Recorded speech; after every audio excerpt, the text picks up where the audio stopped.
Дөнгөж сая удаан хугацаанд найзаас найз хүүхнээсээ салсан залуу их л гутрангуугаар ажлын ширээнийхээ ард Ахмад эртээ цугсав.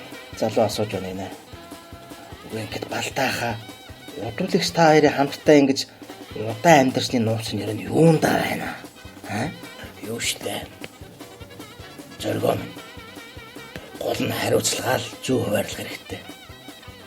Хамт амьдарч байгаа хоёр хүн чинь хэн юугаа амьдралд хариуцах вэ гэдэг нь тодорхой, маш тодорхой байвал маргаан гардуу шүү дээ. Тийм үү? Та хоёр тэгээд хариуцлага яаж хувааж авд юм бэ? Ер нь бол ах нь том хариуцлага аваад эгчт нь жижигүүдийг нь үлдээдэг. Хамгийн гол нь том хариуцлагуудаа өөрөө л таах хэрэгтэй.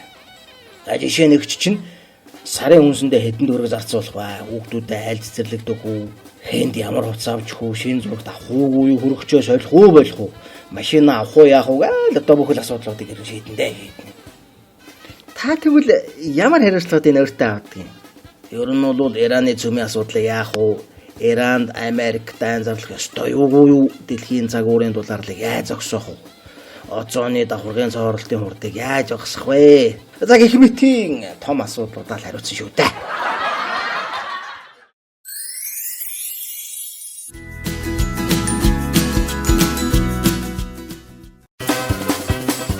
Нөхөр минь надтай суухдаа чамаага дэлхийн өнцөг бүлэн бүрт очиулна гэдэг байсан.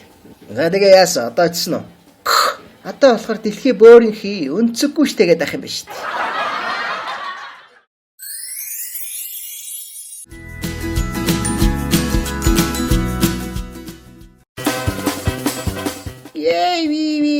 Миний хүү тураад бүр нүднээс гарчиж хоолонд муутай ихнэр тэгнэ бүр яг тэгнэ. За болтоо ээж гэрлээ дөнгөж нэг л хонж штэ.